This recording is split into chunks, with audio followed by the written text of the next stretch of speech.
මෙන්න අපේ ඩ්‍රෝන් එක. ඔන්න ඉතින් මං අද ඔයාලත් එක්ක ෂෙයා කරගන්න යන්නේ මං ගොඩ කාලයක් ගන්න ආසාවෙන් බලාගෙන හිටිය මට මගේ වයිෆ්ගෙන් බර්ත්ඩේ ගිෆ්ට් එකක් විදිහට හම්බෙච්ච දෙයක්. අපි බලමු මේ මොකක්ද කියලා.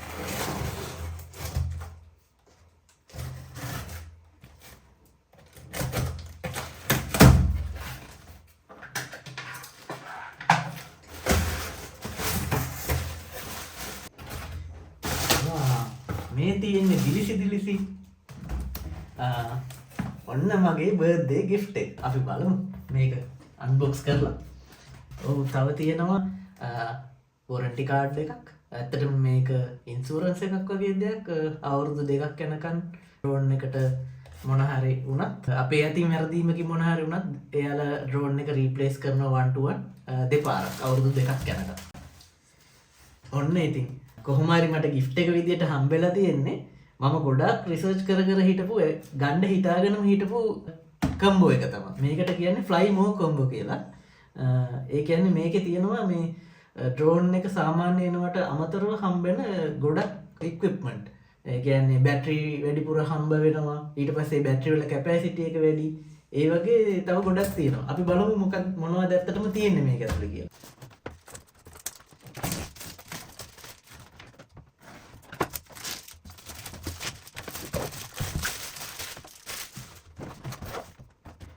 ඔන්න අපි එළියේ පොලිතින් එක ගලව ගත්තා. එතනක් තියෙනවා පොඩි ස්ටිකර් එකක්. අපි බලමු. ඔන්න මෙතන තියෙනවා බෑග් එකක්.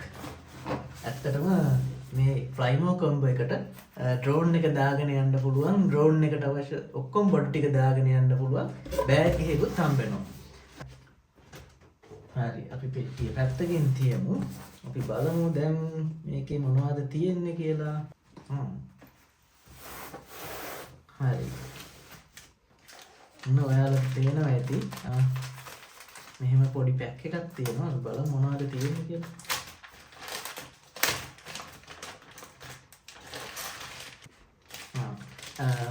ඩ්‍රෝන් එකේ ප්‍රොපෙලර්ස් එහෙම නැත්නම් ඩ්‍රෝන් එකේ පෙති මේවා කීපයක්ම වැඩිපුර හම්බ වෙලා තියෙනවා. මොකද මේවා ඩැමේජ් වෙන්න පුළුවන් ඩ්‍රෝන් එක යවද්දී. ඒ කියන්නේ අපි පරිස්සමකට යවුවේ නැත්නම් ගස්වල හරි කොහේ හරි පොඩි දේවල් වල වැදිලා ඩැමේජ් වෙන්න පුළුවන්. ඒ වගේම කාලයක් යවනකොට ඩැමේජ් වෙන්න පුළුවන්. ඒ හින්දා තමයි මේවා දීලා තියෙන රීප්ලේස් කරගන්න. ඊට පස්සේ මේ තියෙනවා මට හිතෙන්නේ මේක කන්ට්‍රෝල් එකේ නෑ මේ ඇත්තටම බලමු. මම හිතන දේ හරිනම් මේ තියෙන්න ඕනේ ෆිල්ටර්ස්.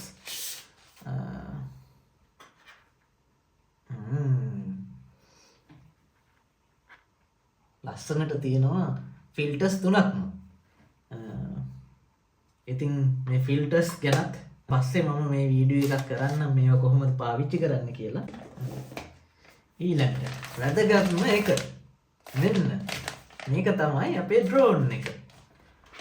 බලමු.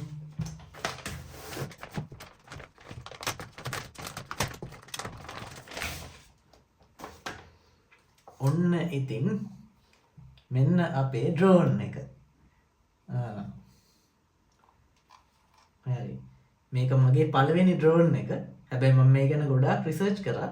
ඒ වගේම ඇත්තටම මේ වගේ රටවල් වල මේවා යවනකොට ගොඩාක් රෙස්ට්‍රික්ෂන් තියෙනවා මම ඉන්න රටේ.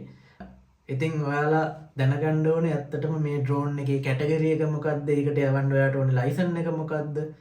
මේ රෙජිස්ටර් වෙන්න ඕනේ. මේ වගේ ගොඩාක් දේවල් තියෙනවා. අපි ඉතින් පොඩ කතා කරමු. මේ ටිකක් බලන ගම. ඔන්න තියෙනවා කන්ට්‍රෝල් එක.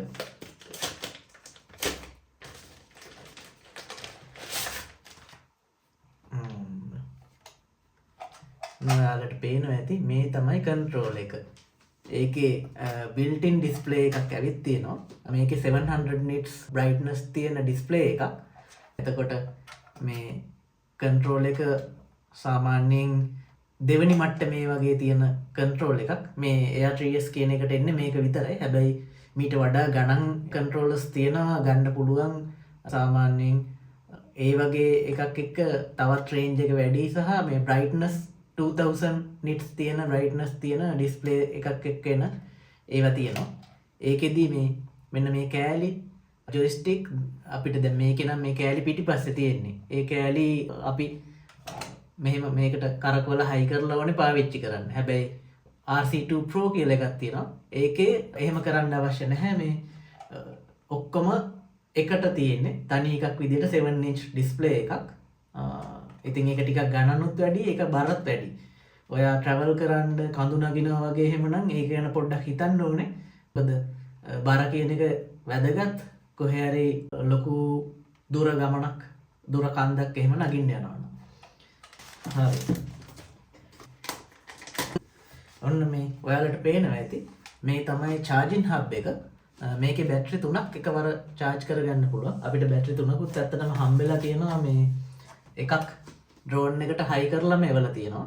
අනිත් දෙක මෙහෙම මේ charging hub එකේ එවලා තියෙනවා. ඇත්තටම මේකෙත් features ගොඩක් තියෙනවා. මේ DJIලා මේ battery caring සහ travel කරනකොට drone වල battery පාවිච්චි කරන්න අපිට ලේසි විදියට ගොඩක් features add කරලා තියෙනවා. එකක් තමයි මේ battery දෙකක් භාගයට charge වෙලා තියෙනවා නම් අපිට පුළුවන් මේ battery දෙකේ charge එක battery එකකට sync කරන්න. එතකොට අපිට පුළුවන් පොඩි කාලයක් battery දෙක මාරු කර කර drone එක යවනවා වෙනුවට full charge කරපු battery එකකින් drone එක ලොකු කාලයක් යවන්න. ඒ වගේ ගොඩක් features තියෙනවා. හරිම සුවඳයි. අර නැවුම් සුවඳ.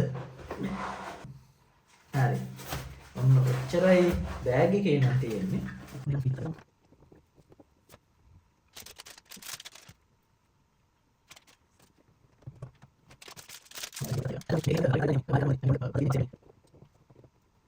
අන්න ඉතින් පෙති ටික හයි කරගෙන ඉවරයි. අපි එහෙනම් මේ ඩ්‍රෝන් එක යවන වීඩියෝ එකකින් හම්බ වෙමු.